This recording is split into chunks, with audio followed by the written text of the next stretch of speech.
But beginning in the 1980s, the rise of the creative economy starts its enormous takeoff. In the United States alone, in that time, more than 20 million new jobs, 20 million new jobs were added in this creative sector of the economy. It is not just arts and cultural creativity that stimulates this transformation. It's the application of creativity in the fields of science and technology. The great high technology revolution, from semiconducting to computing to software to the new biotechnologies to the social media, and the application of creativity in all of the great professions of business and management, education, research, healthcare, and the law. Now, in the United States, where I live, or in Canada, where I teach, roughly a third of the population is engaged directly in creative production. That's up from 5% at the turn of the last century. It's up from 10% in 1950 to a third of the workforce today. In the United Kingdom, more than 40% of your workforce, amongst the highest in the advanced world. Only the Northern European and Scandinavian countries, Sweden, Denmark, the Netherlands, and Singapore, are higher, in the range of 45 to almost 50%. Places like San Francisco, 45 or 46%. Manhattan in New York City, 40%. London itself, 42%. The eastern part of this city, which is going through an incredible transformation. According to the recent report from the Center for London, more than 3,000 new digital firms operating at the cutting edge of creativity, creating 50,000 jobs. 55% of the workforce in the creative economy. In the west of London, one of the highest figures in the world, nearly 7 in 10 workers are already members of this creative class. It is this creative force I write about in my book that is changing everything, from the way we work to the way we live to the application and rise of whole new industries. Now, some people hear this and they get a little bit skeptical. And they begin to think, and if you look at events that have happened in London, if you look at events that have happened in New York, they begin to think that perhaps creativity is a little bit elitist. That it is creating a creative elite that is leaving the masses behind. And it is true. It is true that our societies are becoming terribly unequal and divided by class. But I want you to know that creativity is not only our greatest resource, it is something that each and every one of us share, and I need to let you know where I learned this. My earliest studies were studies of manufacturing. And I went and visited all the great manufacturing plants of the United States Midwest and Upper Canada. I toured all through England and Wales, local firms, foreign firms, Japanese car plants. I went all through the continent of Europe and all through Asia. I came to one factory in Japan where I met the plant manager, and he told me something that I will never forget. He said, "Professor Florida, we're going to win the Industrial Revolution. The reason is not because your workforce is subpar. It's because you have an outmoded management model," and I teach in a business school. He said, "You believe the source of innovation and of business growth lies with the CEO and the business elite and the R&D scientists and engineers." He said, "We know better. The real source of economic growth comes from the hundreds and thousands and tens of thousands of people who man our factories and our suppliers' factories." And then when I was writing my book, I reflected where I really learned this. I learned this from my father. My father's name was Louis Florida. He was born in 1921 in Newark, New Jersey, the son of Italian immigrants. My dad was born, became a teenager in the heart of the Great Depression. He left school in Newark, New Jersey at age 13, put his books down on his desk to take up work in a factory. My grandfather worked in the factory, his older brother worked in his factory, my grandmother worked in a bakery, and his 6 siblings. It took 9 people to make one family supporting wage.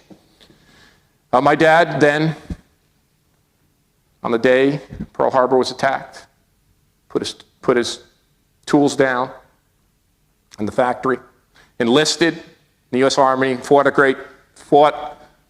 alongside great British soldiers, stormed the beaches at Normandy, formed an fought in all the great battles of World War II, and he came back and he went to work in the same factory. When I was a young boy, I wanted to see what my dad did, and I've always been fascinated by factories and technologies. And I begged my father to take me to the factory. They made eyeglasses that looked just like this. They made metal glasses and plastic glasses. And my dad would relent. He would say, no, you can't come to the factory. It's your job. I work in the factory, so you don't have to. It's your job to go to school. But I would cause a tantrum. I would cause a ruckus, to be quite candid. And he would relent on Saturdays when the plant was running overtime. I would enter that factory with the machines whirring and buzzing, and I would sit studying the machines. My dad would tap me on the shoulder and he said, Richard, it's not the machines that make this factory great. It's the knowledge, it's the intelligence, it's the creativity of the people who work here. You see, that's what we've forgotten. Every single human being is creative. That's the resource we have. That's the resource we must stoke. And sometimes we forget that. We think only special people are creative. Only great artists or musicians, great scientists are creative. But creativity is an intersubjective and a social process. In the academe, what do we say? We all stand on the shoulders of giants. We work together and we draw on the past to create new ideas. So with building our new economy based on creativity. And it is our task and our challenge, especially those of us who are blessed and advantaged, to actively work and stoke. Imagine if 4 in 10 people in this country have the great good fortune to work in the creative economy. If 6 or 7 in 10 in London do, if 1/3 in the United States do, imagine what would happen if we could expand that from 30 to 40 to 50 to 60 to 70 to 80 to 90 and more percent. Well, I have one other thing to share with you, and it's the subject of much of my work. If the industrial corporation, if the farm was the economic and social organizing unit of the agricultural age, if the great industrial corporation which built our societies was the economic and social organizing unit of my father's time, the great industrial age, we have a new economic and social organizing unit of our time. You can feel it. You can see it in the renaissance of this great city. You can see it in the resurgence of Manhattan. You can see it in the resurgence of great global cities in Asia. You know, it's the city itself. Our cities and communities are the social and economic organizing unit of the creative age. They are supplanting and complementing the role played in previous epochs by our great corporations.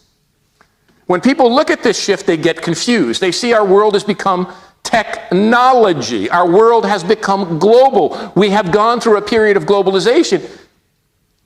And even the great writers and the economists said we have reached the end of geography, the death of distance.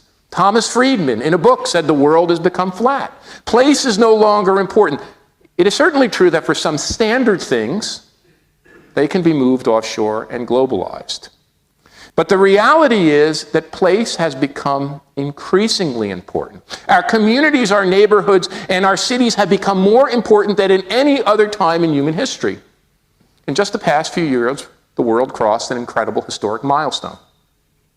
For the first time in human history, 50% of the entirety of the world's population live in cities and urban areas. According to the United Nations, that will increase to 70% by the year 2050. If you take just the 100 largest metropolitan areas in the world, London, New York, Tokyo, Shanghai, they produce more than 50% of our entire economic output. I've looked long and hard at this.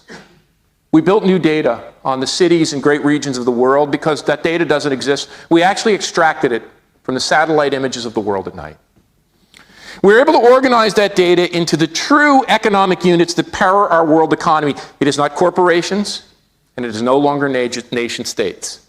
It is great conurbations, bigger even than individual cities.